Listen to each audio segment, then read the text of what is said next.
پیارے بچوں، آج ہم کراچی کی کہانی کراچی کی زبانی آبیتی کا پارٹ 2 کریں گے۔ صفحہ نمبر 130 پہ ہم اس کی بلند خوانی کریں گے۔ مجھے یہ احساس بھی حاصل ہے کہ قیام پاکستان کے بعد مجھے ہی پاکستان کا دارالحکومت بنایا گیا۔ قیام پاکستان کے وقت میری آبادی 4.5 لاکھ سے زیادہ نہ تھی۔ ہندوستان سے بہت بڑی تعداد میں مسلمان ہجرت کر کے یہاں چلے آئے۔ انہوں نے شہر میں سکونت اختیار کر لی۔ بندرگاہ ہونے کی وجہ سے روزگار بھی خوب پھلا پھولا، تجارت کو فروغ حاصل ہوا۔ پاکستان کے دوسرے علاقوں سے بھی لوگ روزگار کی تلاش میں یہاں آنے لگے۔ میری آبادی تیزی سے بڑھتی چلی گئی۔ آبادی بڑھنے کے ساتھ ساتھ میری رونقیں بھی بڑھنے لگی۔ یہاں بلند عمارتیں، کشادہ سڑکیں، بازار اور کاروباری مراکز قائم ہو گئے۔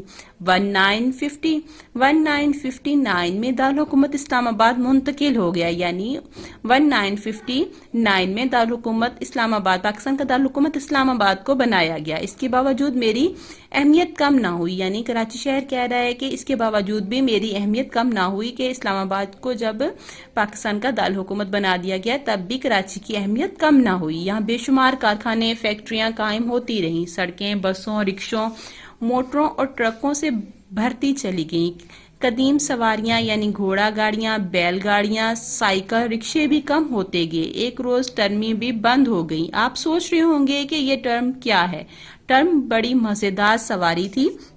صفحہ نمبر 131 پہ آ جائیں۔ صفحہ نمبر 131 پہ ریل گاڑی کی طرح یہ بھی پٹریوں پر چلتی تھی۔ اس میں ٹن ٹن بجنے والی گھنٹیاں لگی ہوتی تھی۔ بچے بڑے اس پر سوار ہو کر بہت خوش ہوتے تھے۔ میں ایک غریب پرور شہر ہوں، یعنی کراچی کہہ رہے ہیں کہ میں ایک غریب شہر ہوں۔ مجھ میں جہاں کلفٹن، ڈیفنس، گلستان، جوہر جیسی جدید اور منظم سوسائٹیاں موجود ہیں، وہیں لہاری، اورنگی ٹاؤن، بلدیہ ٹاؤن ایسی کئی بستیاں بھی آباد ہیں۔ میری اہم تفریح گاہوں میں کلفٹن، سی ویو کے ماڑی، منوڑا، علادین پارک، قومی عجائب گھر، چڑیا گھر، سفاری پارک وغیرہ بھی شامل ہیں۔ مجھے روشنیوں کا شہر بھی کہا جاتا ہے۔ میری آبادی تقریباً 2 کروڑ ہو چکی ہے۔ میری سرزمین پر ہر زبان بولنے والا فرد آباد ہے۔ مجھے اب چھوٹا پاکستان بھی کہا جانے لگا ہے۔ کچھ عرصے سے میرا امن، رونقیں متاثر ہو رہی ہیں۔ میں چاہتا ہوں کہ سب کو روزگار دوں، خوشیاں بانٹوں، روشنیاں پھیلاؤں۔ آپ بھی دعا کیجئے کہ اللہ تعالی ہمارے ملک کو سلامت رکھے اور مجھے پھر سے روشنیوں کا شہر بنا دے۔ جی آج بنا دیں، آمین۔ جی آج ہم نے ایک آبیتی کراچی کی کہانی کراچی کی زبانی مکمل، اس کی بلند خوانی کی، اس کے اہم نکات کو بھی ہم نے ہائی لائٹر سے ہائی لائٹ کیا، مشکل الفاظ کو بھی ہائی لائٹر سے ہائی لائٹ کیا۔ اب صفحہ نمبر 132 پہ، صفحہ نمبر 132 پہ جیسا کہ آپ دیکھ رہے ہیں کچھ مشکل الفاظ اور ان کے معنی لکھے گئے ہیں۔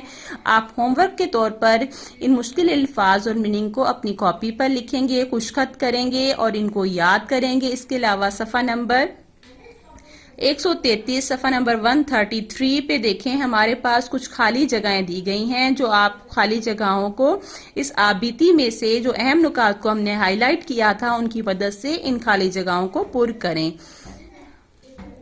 اللہ حافظ۔